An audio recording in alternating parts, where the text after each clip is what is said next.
To log on. Thanks so much for joining us today.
Before we get started, let's be sure everyone is able to select their language channel.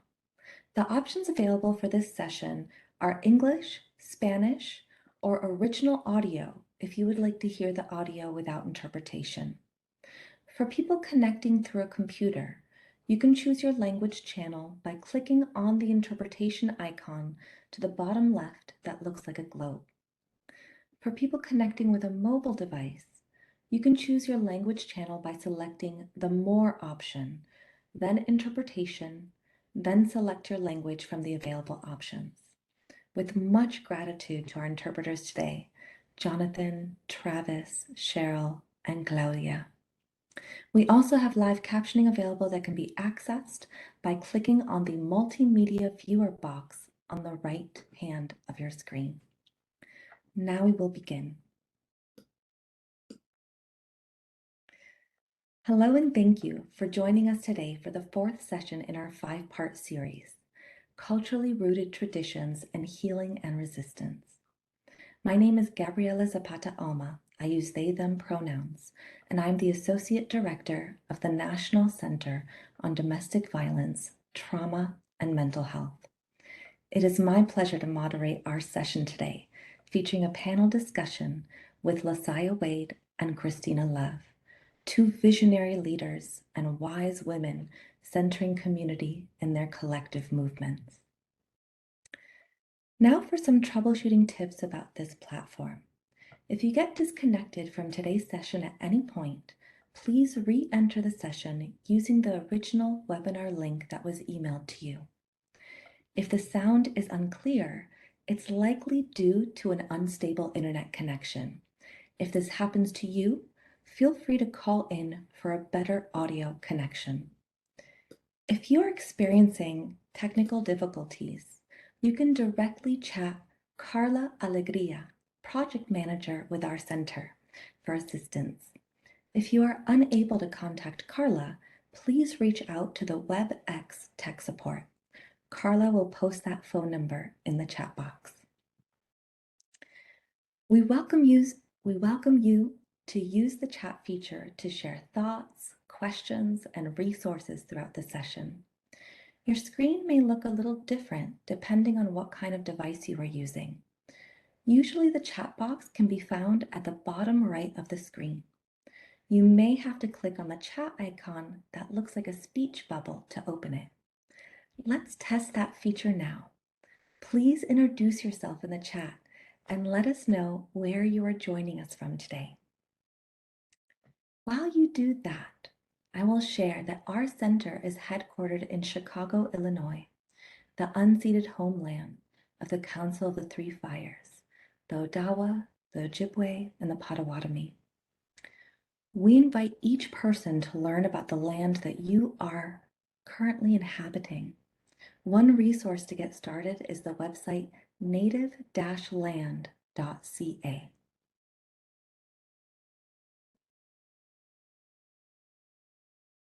All right, I see here that folks are finding the chat box. Beautiful. If you've joined us for earlier sessions in this series, you may remember that we typically open this space with a poem. Today, we're going to change things up and open with a passage from three-time U.S. Poet Laureate Joy Harjo's most recent book and memoir, Poet Warrior. We are all here to serve each other. At some point, we have to understand that we do not need to carry a story that is unbearable. We can observe the story, which is mental, feel the story, which is physical, let the story go, which is emotional, then forgive the story, which is spiritual, after which we use the materials of it to build a house of knowledge. Thank you, everyone. I will now welcome Lasaya Wade and Christina Love to start our panel. So our first question to start our panel is, I would love to just invite you both to introduce yourselves, share with us about yourself and your work. And Lasaya, let's start with you. Hello, everyone. Can you hear me? I'm just making sure. Perfect. My name is Lasai. I am the founder of Brave Space Alliance. I am also a part of multiple collectives in Chicago, moving forward trans and gender conforming rights. I am a mother of a 2-year-old that just turned 2 on 31st last month. I am a wife as well to an amazing trans masculine identified man. I'm also a partner to another person as well. So I have a joyous life. I am maneuvering in ways of healing myself during these particular moments as I am still growing, and I am still growing as the human and mother as I am as well today. I also do a lot of political writing and political work throughout Chicago and also throughout the state of Illinois as well. Just a little bit about me. Oh, Koyana, it's so wonderful to be here. Koyana Gunishjish. My name is Christina Love. My pronouns are she and her. My grandparents are the Kellys from Igigik Village. I was raised in the village of Chitna, which is on Otna land in the interior of Alaska. And today I live on Linkit Ani, which is home to the Akantaku of the Tlingit Nation. I really, really love this conversation, and it's a really big part of my identity and my work. So my position that pays my taxes is with the Alaska Network on Domestic Violence and Sexual Assault, where I work as a senior specialist on intersectionality. With a primary focus on trauma and the ways that people survive trauma. So it's a lot of normalizing substance use and mental health, and looking at those as really natural reactions to unnatural occurrences like domestic violence and sexual assault. My identity is also mother of a boy who just turned 6 months, and that's Jackson, and my daughter Emma, who's 9, getting ready to go into the 3rd grade. I identify as a survivor of individual domestic violence and sexual assault, but this conversation is really closely related to my identity as being a survivor of collective community, historical and generational trauma, and I love being a part of collective work that tells the whole story. So when we ask questions about like, why does Alaska have some of the highest rates of violence? Why are Alaska Native people, people of color, people who live on the margins experiencing harm at much higher rates? Like, those are some of my favorite conversations to have. These are really liberating conversations, and they've been a really important part of my healing process. And so it's a great honor to be able to do something that allows me to have access, to lots of different communities, to use my own experience to relate to other people who are experiencing harm, and to be part of the solution. And I believe that is conversations like this, and coming together and talking about our own individual pathways and how this knowledge is so closely connected to the solutions, and part of in joining conversations like this. So thanks so much for having me. Yes, thank you both for being a part of this conversation. And more importantly, thank you both for the amazing work that you do, both in the office and outside the office and community as well. So my first question is for the both of you. And so whoever gets inspired and wants to answer, and then the next person can answer, right? Just jump in. But my first question is, what do you see as the role of culture in healing and resistance? Thinking about both personal experiences as well as work life.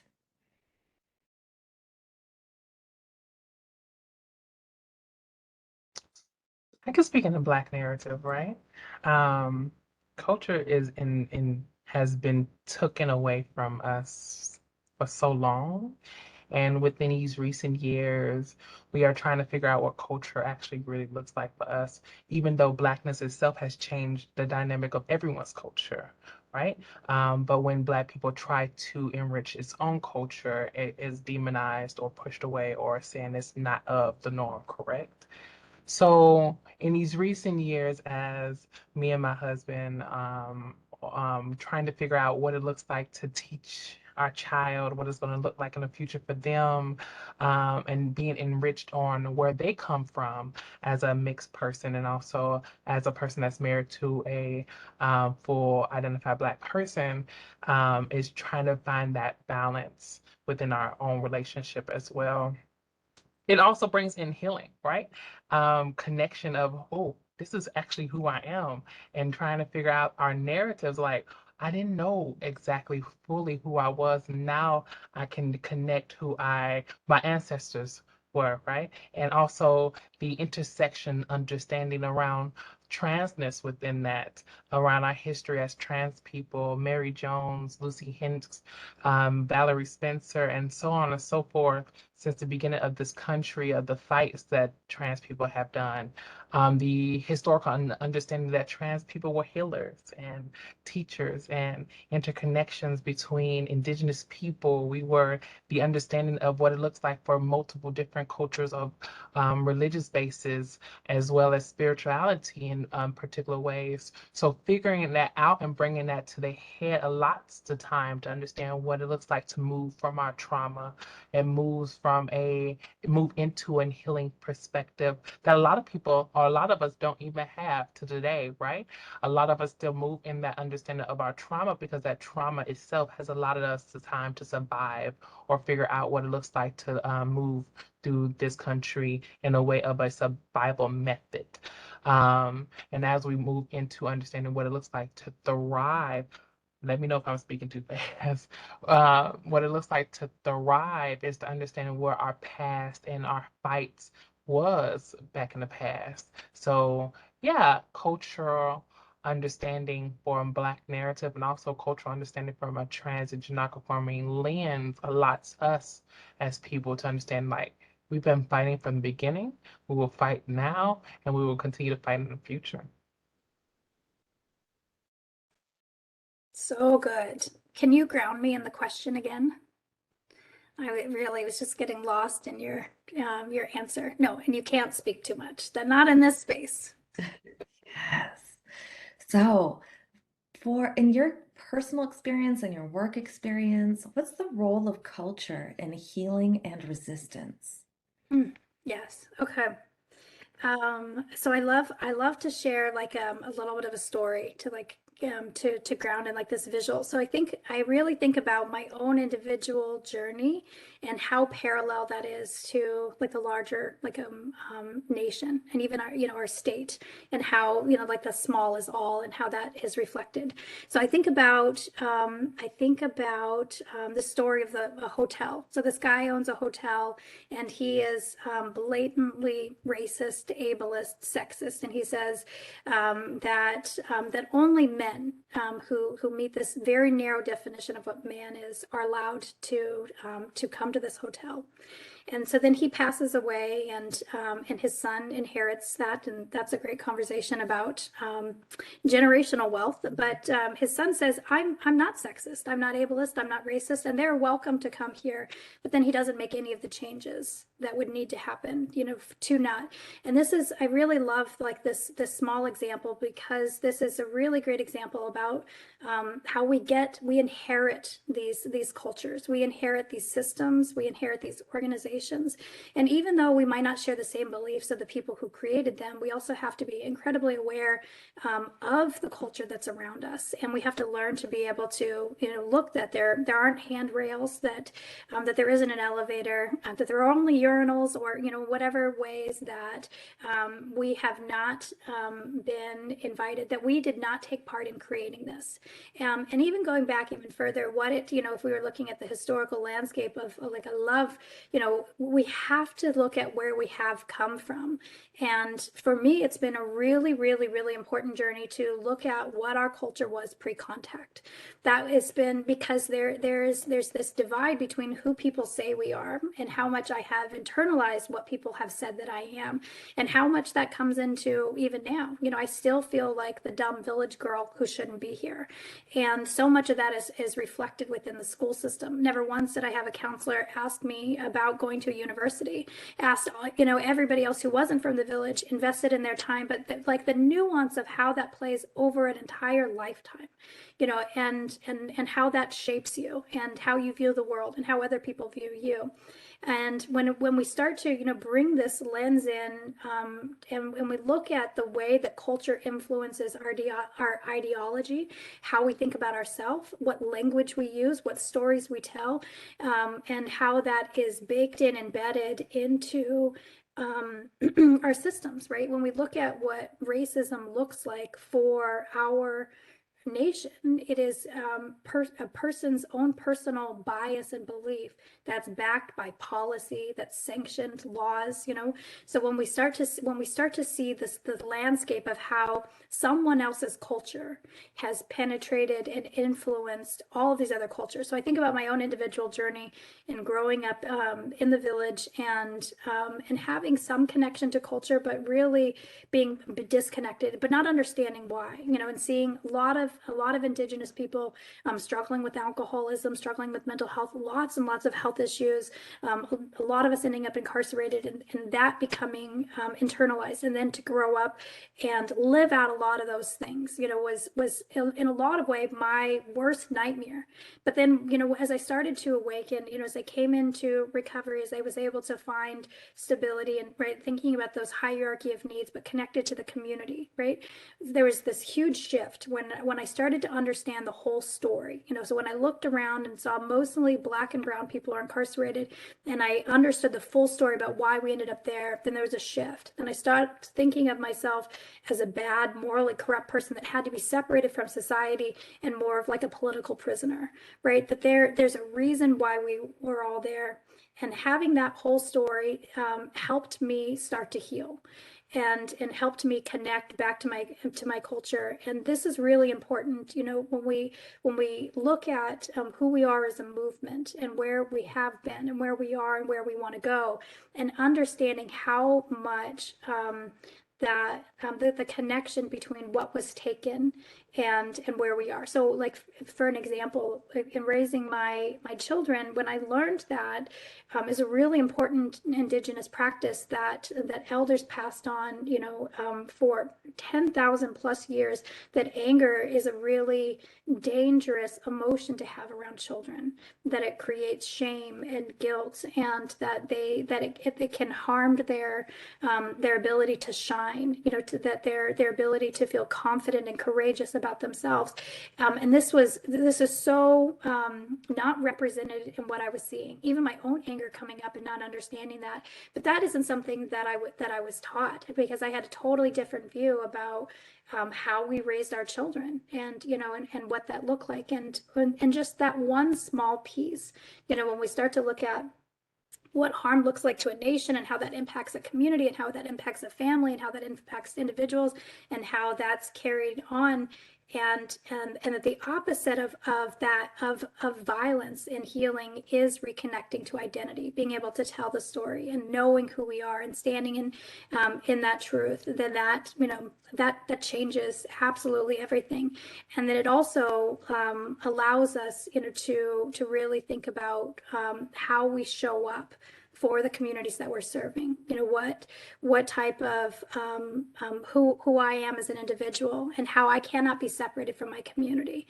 That my community is me, and I am my community. I think I got a little bit lost in the question and getting really excited. So I think there's a lot of different ways that I can answer that, but I'm also afraid I might be talking too much too. No, it's so beautiful. And you are both such visionaries. I love just to hear what comes up for you. And I think it's just such a joy and such a privilege to hear what moves you with these questions. So don't feel like you need to limit yourselves in any way. We are here to hear from you. And so, Christina, what you were saying there, actually, what you were both saying around that reconnecting when something has been taken, systematically taken, right? For folks who don't feel as connected to their culture or are still in that really kind of earlier phase of exploration, what are some ways that people can explore and reconnect with their own culture? Um, for me, it's trial and error. It's okay to be like, oh, well, I got to make a left instead of a right. Um, and it was always trial and error. And it's, again, I'm speaking from a Black lens, right? When Black people don't know where their history or what it looks like to find out where they came from or what they're connected to.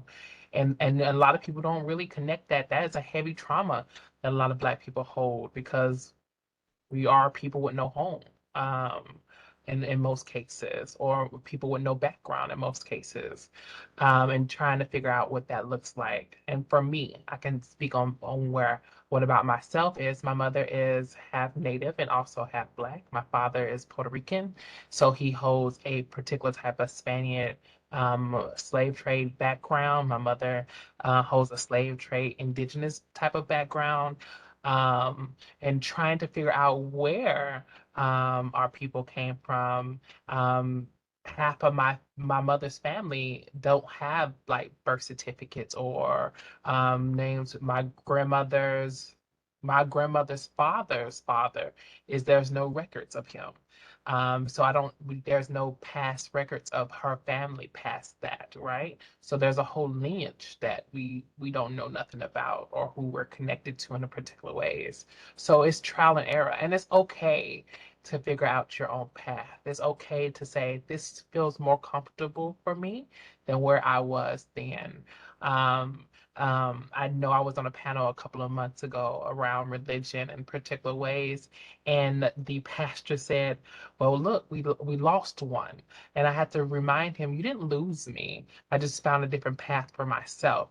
I'm still here as a person. I'm still here as a Black person. I'm still here as a person that's intersectionally connected to you, and that should not be denied just because I didn't take the same path as you."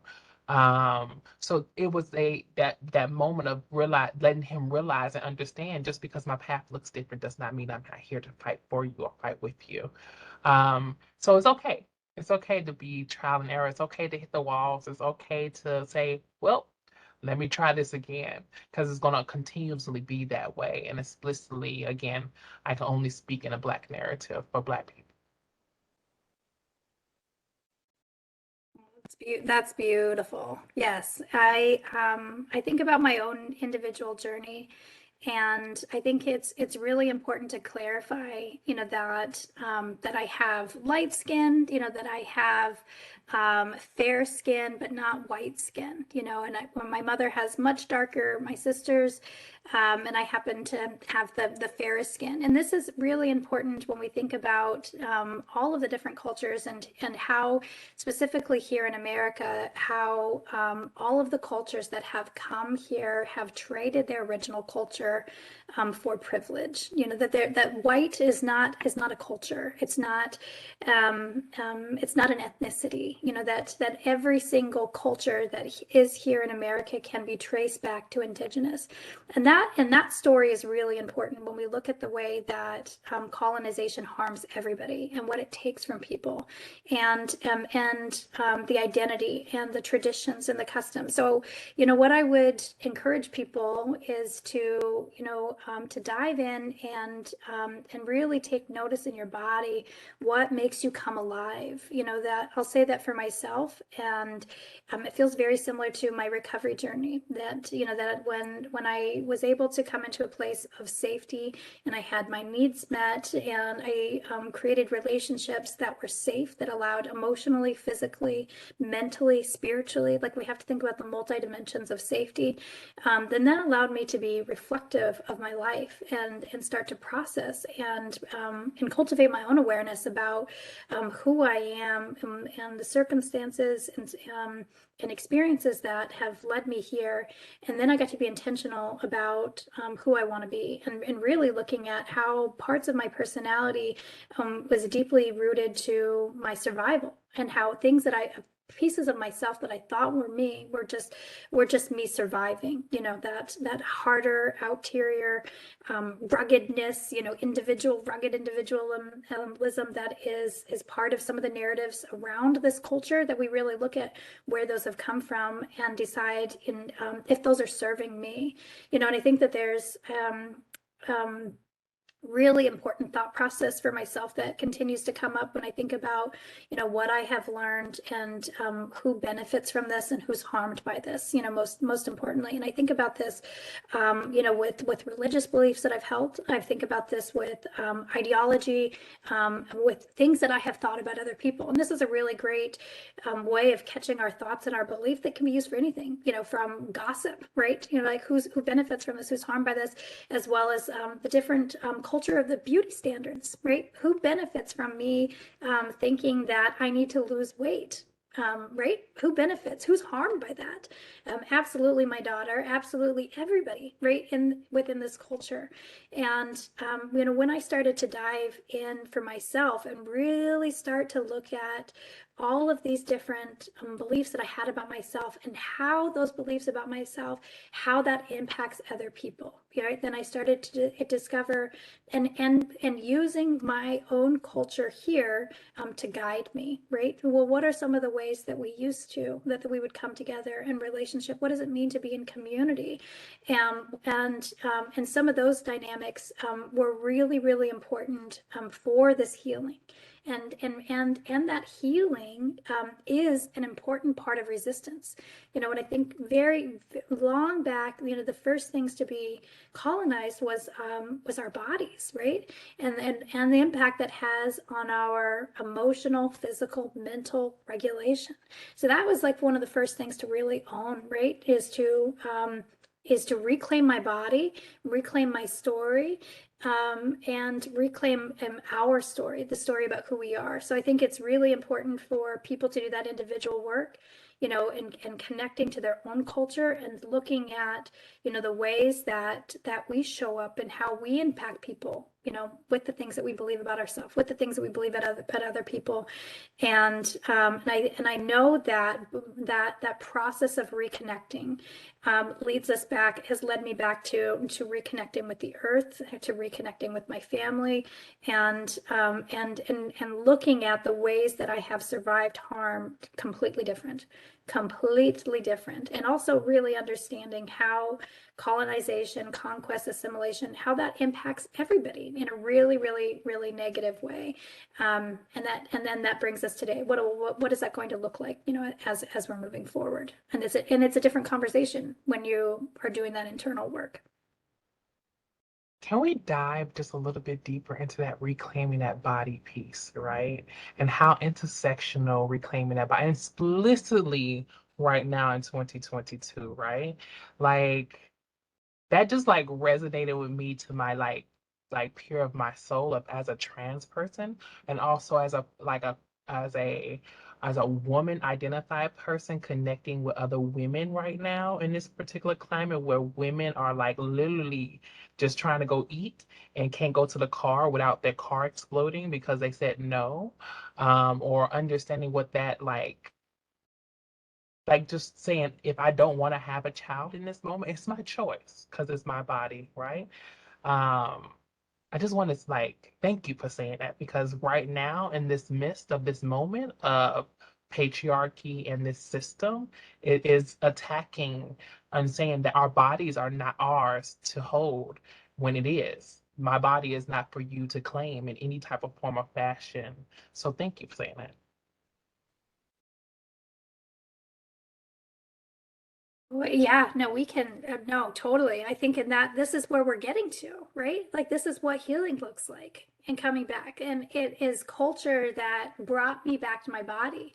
Like, and it was culture that really allowed me to embrace divine femininity, divine sexuality, and grieving how many years I spent in shame and in guilt and feeling less than and feeling anything but whole because this is what I was taught. And going back to who and the systems that that supported these different narratives that that put that in there, right? That today, when I think about how much time we spend thinking about what I'm going to wear today, how my body looks and what I'm going to wear today, what type of a message that I want to give, how I feel about the body that I live in, all of those things, right? And that they are connected to these larger topics that they get categorized as political, but they are so deeply personal to each and every person, and we have to talk about it in this way, that a lot of these topics are at 100% go against everything that has been taught in my culture, right? That our language is non-binary, that two-spirit people absolutely have always been healers, and that they have divine wisdom, that they are an important part of the community, that they are centered in community, and that elders, youth, and women were an integral center part, and it's people can't even think about it because it's through the lens of patriarchy. So it's not hierarchical. It is flattened, it is centered out, and honored, sacred human beings. And so there's a very different, when we look at the role of each one of these identities within culture. And there are so many commonalities when we start to dive in and we look at what our culture looked like pre-contact for everybody, whether we're talking about Italian, Portuguese, Irish, right? Every single culture pre-contact to colonization, and it is so different from what we look at now, and the implications, like you said, are so dire. Really, really, really important. Yeah, thank you for pausing. Like we could stay here all day. Yes. And how incredibly healing it is to really root ourselves in that right to self. Above all, the right to self. Mhm. So, in getting to know both of you, something that is immediately apparent is how much you value community building and mutual aid. So, I wanted to ask you both, how do you define mutual aid? And what does mutual aid look like in your corner of the world? And what's the role of mutual aid in healing and resistance?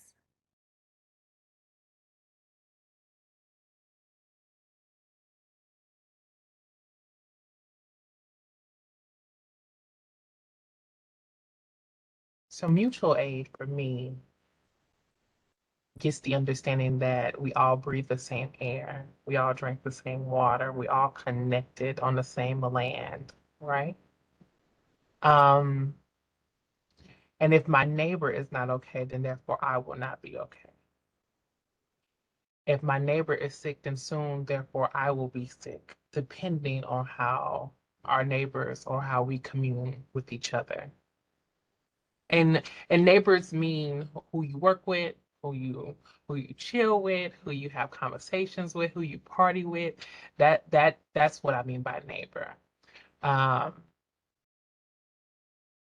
so when we talk about mutual aid, we talk about how can communities together come together in particular ways to support each other, right?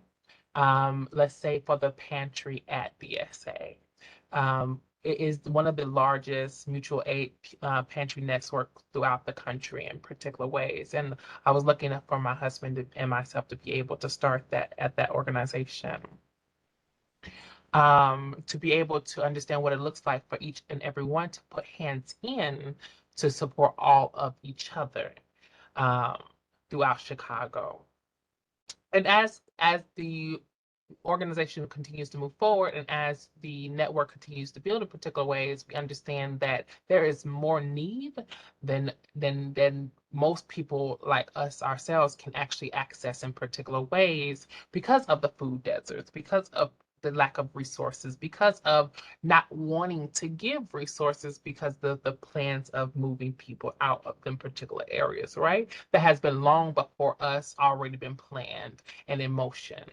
Um, so in maneuvering through mutual aid is the understanding and actually teaching and maneuvering and preaching to people that I am your neighbor and I can't survive if you can't survive.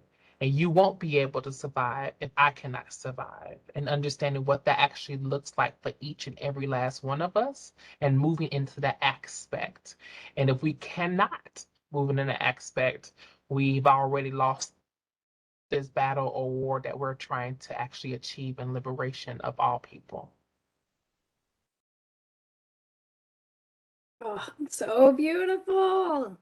I when I first came into recovery, my idea of mutual aid was connected to 12-step recovery groups.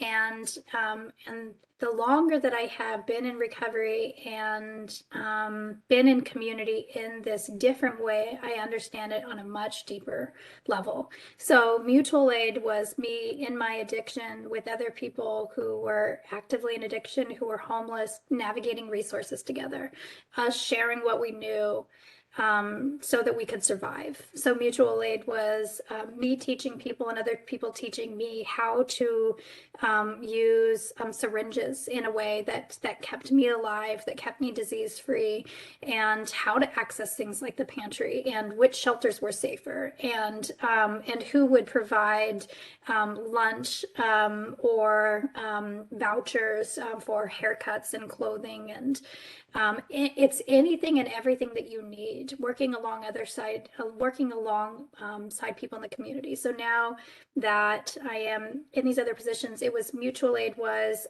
working with other people who had contact with the criminal justice system and teaching me how to navigate probation, and teaching me how to obtain housing, and talking to people who had gone through the things that I had to normalize the feeling overwhelmed and the dysregulation, working with survivors who have the same experience, connecting with other people who are from my tribe or who are from the tribe here, learning about culture. It is an understanding that, and I think the biggest thing is looking at the root cause of those issues. So one day we might be handing out food and standing in line with people, and then the next day, then we are going to the Capitol and we're lobbying so that people have access to the services that they need. It is the recognition that that our communities are only as strong as the people who have the least amount of power. That we are that is where our integrity is. That is where, and that when people are struggling, that is also a reflection of the community. That every type of that every type of adverse experience comes from disparity, comes from a lack from the community. And mutual aid addresses that. Not only is it working to fill the gaps that cause people to experience domestic violence, sexual assault, homelessness, incarceration, mental health issues. I mean, any and every type of harm that people experience comes from a disparity within the community that's reflected on a systemic level, and a lack of understanding of who we are as a community and what our responsibility is to each and every person and how that impacts all of us. So if there is somebody that is, that has experienced harm, that doesn't have, what they need to survive, then that impacts all of us. And so if you are aware to it and you see it and you don't do something, that impacts you. And I think that we aren't even, I think that we are starting to come aware of the ways that disconnection harms all of us, and how freeing reciprocity is. Like, that is one of the most important. It was so important to me, from receiving all the time to be able to give. And it is so important to me to be in relationships that allow us to be, I am no better, I am no worse. We walk alongside one another, we support one another, we hold up a mirror to one another, that we reflect all of the strengths that we see in each other. And we get to do that while reminding other people, this is who you are, right? This is not, you are not your circumstances. You are not the harm that was inflicted on you. You are not even how other people see you. This is who you are. And we get to do that together. And in doing that, then there's, it's a re-remembering. This is who we always were.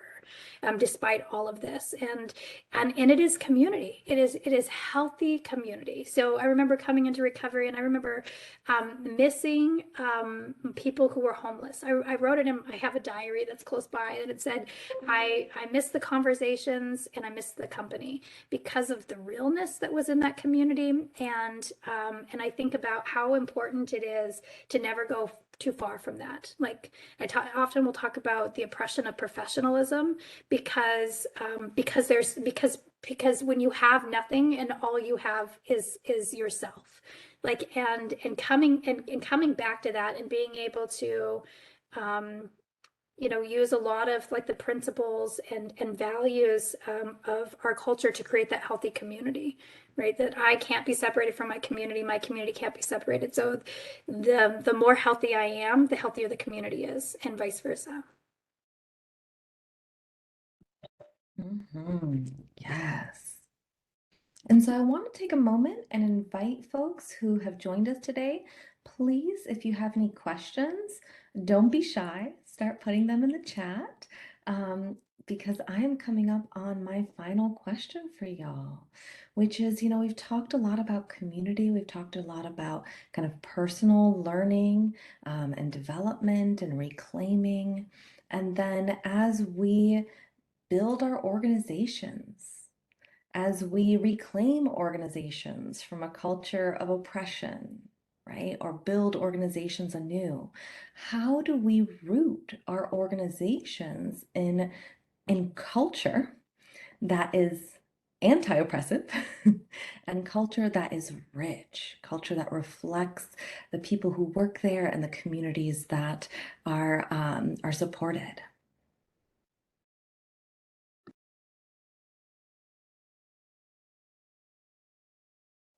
It's not always going to be done.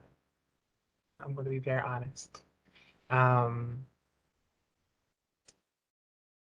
As a person that is moving out of leadership in a particular way, allotting community to be able to take over the organization. Sometimes we have to realize new leadership can take it a little bit further than what we have been able to take it to when we was in leadership. I'm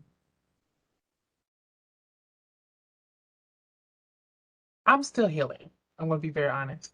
As a person that has created an organization that was enriched in community in a particular way, and supporting community in a particular way. As the organization moves into a non-for-profit lens, it is not healthy for me. As a person that is anti-capitalist, anti all of that systematic wise, I did what needed to be done when it needed to be done, and I've allotted the space for people that are coming up from behind to be able to take it to the next level in particular ways. Um, but it's not always going to happen. And the reason why I say that is because people are so traumatized. And I learned this from my therapist.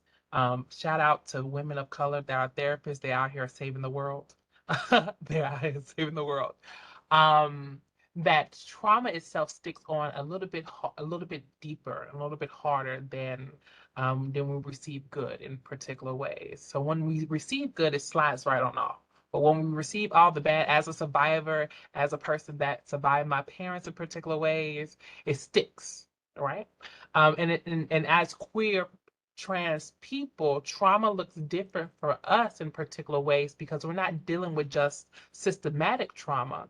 We're dealing with cultural trauma. We're dealing with community trauma. We're dealing with our communities attacking each other in particular ways, in particular lights. So as trauma looks in a completely different type of lens of I can't move left, I can't move right, and then the world is attacking me at the same time. So how do I survive and how do I maneuver when there's no place to maneuver in? So sometimes it's not always going to happen. And sometimes we have to figure out what it looks like to maneuver and heal ourselves in particular ways to be able to maneuver through a community that we know is not healed. That we know that we're doing the best that we possibly can and be okay with saying, I did the best that I possibly can to do what I need to do for my community and be willing to sit in that. And sometimes most of us are not willing to sit in that. Some of us are not willing to understand that we did the best that we can without burning ourselves out in particular ways. Um, so it's okay to say, you know what? It's time for me to move away and allow other people to be able to take up the realms that where I cannot pass through. Someone else can actually be able to push it through, that has the energy and the capability and the capacity to do such. So that's my answer to that. Koyana for your work and Koyana for your experiences and your brilliance.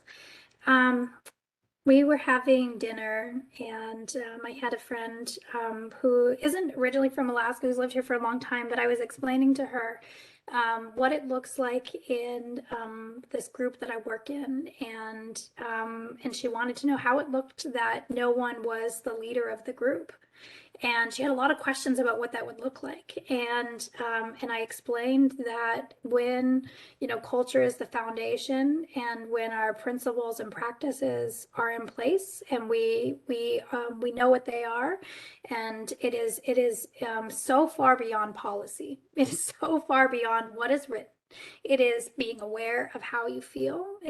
You are aware of how people impact you in your body, and giving people language to be able to talk about that impact. And then what comes from that are healing-centered engagement, healing-centered practices. This is where diversity, equity, accessibility, cultural responsive, not just trauma-informed. Like, we want people to be aware of all the ways that we've been harmed, but that's not where the focus is. The focus is all the ways that we have survived, that we are actively engaging in being strength-based, that we are empowering one another, and that every single thing that we do is led by, influenced by people who have been directly impacted, that we are constantly checking in with people who have been directly impacted.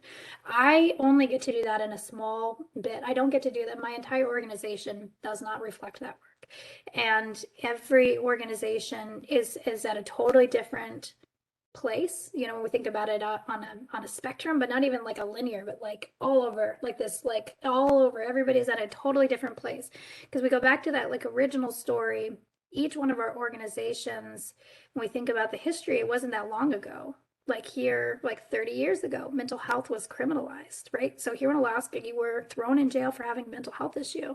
It was not long ago that women, Indigenous women, right, did not have rights. So a lot of these organizations, even the funding where it comes from, are rooted in that story, you know, about a person who owned and created, you know, these institutions that are deeply rooted in discrimination and racism, that these things that were not built by us, they were not even built for us, now has to think about how they can make space for us to be there. And it is an uncomfortable place. I'll speak for myself, for me to be in a space that wasn't meant for me. And most of the time, people who don't have that direct experience don't understand the ways that we're harmed, the nuance of it. Sometimes people talk about it as death by a thousand cuts. And it's, I mean, there's the blatant, right? You know, so the question came up to somebody, well, what would you do, you know, if you encountered racism, you know, in a group within the organization? And they said, well, if somebody said, I hate Alaska Native people, then I would politely ask them to leave, you know. And that's, I mean, that's not funny, but I don't ever hear racism like that, right? That the way that it shows up is so nuanced that it is really hard for people to understand. And it's like microaggressions isn't even the language that that's not even language that we created. I don't even know who created that. Maybe somebody can give me the history on that. But what we're talking about is racism. What we're talking about is a deep othering that hurts. And even though it's happening in this moment, what it connects to is a whole lifetime of harm. And then furthermore, what it connects to is many generations of harm. You know, we were thinking about one person, like when we look at the studies of epigenetics and a mouse's reaction. So like one of the studies is that a mouse was shocked every time they smelled a certain scent. We'll call it, let's say, a peony. Every time this mouse smelled a peony, then they were shocked. And what that showed was that future generations down had a physical reaction to the smell of peonies.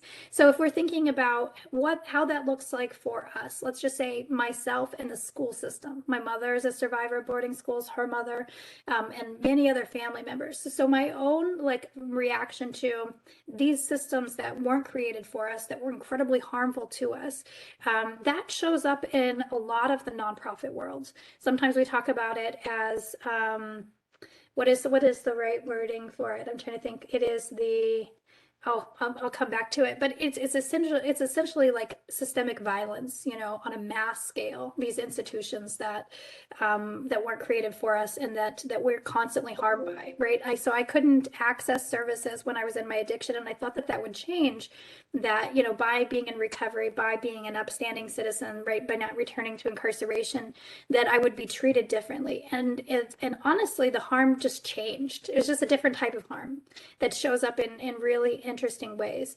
So I can just speak about my own experience. What would need to happen for each one of these organizations to have a total transformation to reflect the culture of the land that they're on, of the communities that they serve, is an incredible feat that can happen.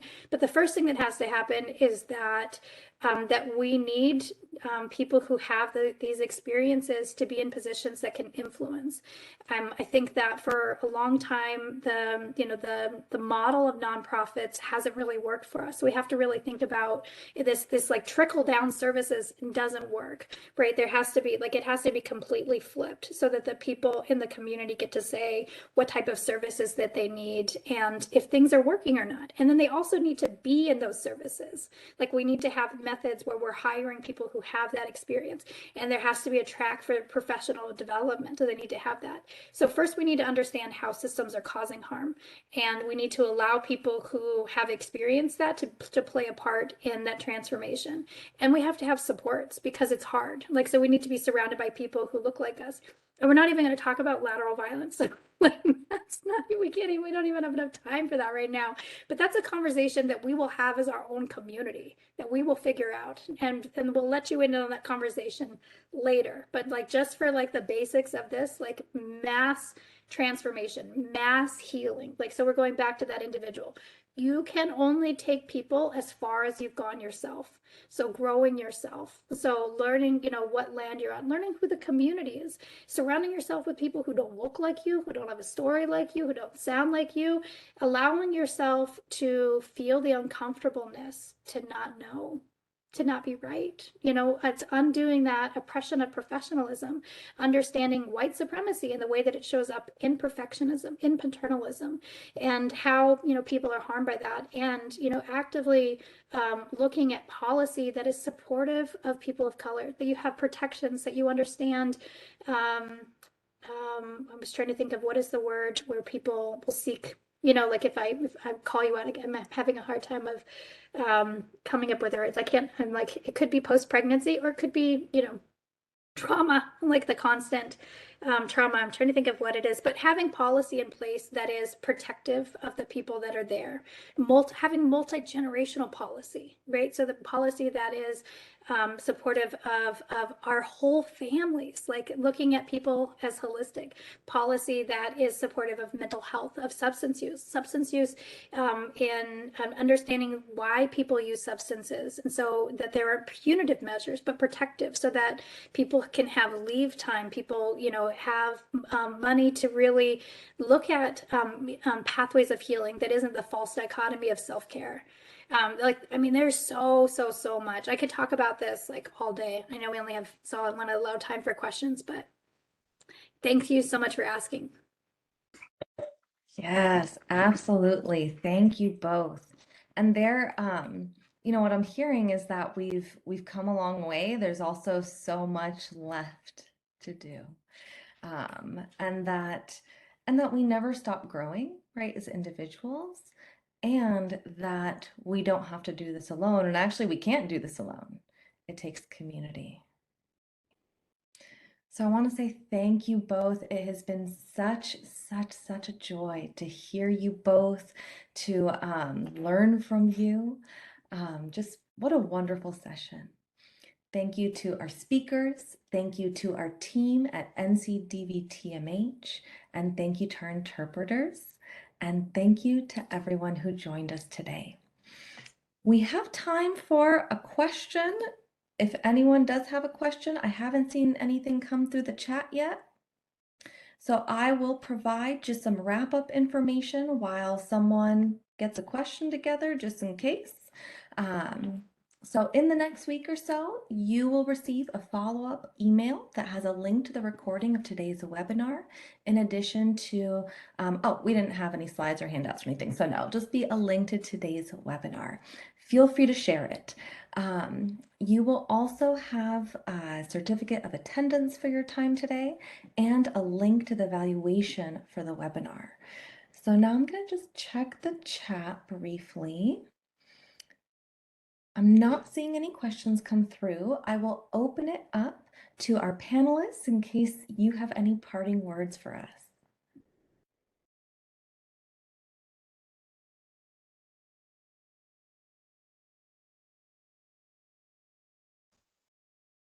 You're not by yourself. Yeah.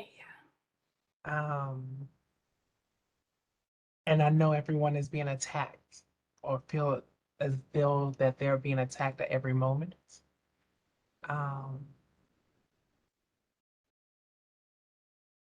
Hold on to something that's near to you and near and dear to you while we're going through these emotional roller coasters right now. We deal with COVID, we got through it. We deal with monkeypox, we're getting through it. But just know that you're not by yourself right now. A lot of people feel as though that they are fighting alone. Even myself, but know that there's someone right there fighting with you when you're not fighting by yourself. So know that you're not by yourself. And I had to realize that with myself. And I'm a quote unquote, they call me a leader, but I'm still learning myself.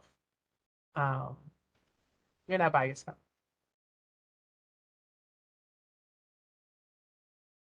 That was the same thing that came up for me too. Like I was just checking in with my body. I think absolutely. And like the whole point of this is just to survive. So like first and foremost, do whatever it takes to survive. You know, there's no shame about using substances. There's no shame about what you have done or whatever you have needed to do to be here and to be whatever okay means, right? Like that we just like get rid of all that.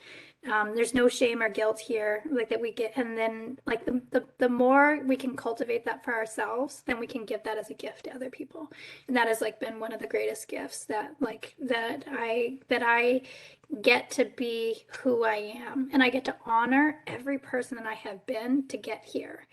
And then, you know, giving yourself the gift of being acutely aware of how other people make you feel. If you are not like celebrated, if you do not feel so loved and accepted and seen, give yourself permission to limit the time and space. And for workplaces, I know that gets really, really difficult. So then I do the same thing, safety plan with domestic violence. If you can't relieve the relationship, then you think about what pours into you so that when you do have to interact, that that you're countering that with so much goodness. And so whatever that might look like, you know, I love just checking in and about the things that really make me come alive, because I want to make a plan to be in this work as long as possible. So surrounding myself with people that I love to work with and doing work that is so giving, like that, that just being here like is a resistance. Like that just being here, like the agenda was that they would not have any of us here, right? So we recognize that. So just being here, we have already given more than enough.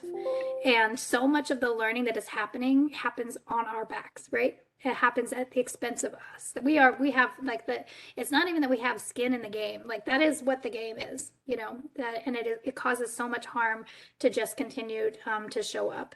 And I think the other thing is really learning the pathways of healing. Like I feel so important for people to understand trauma more as a wound to the body than a mental health issue.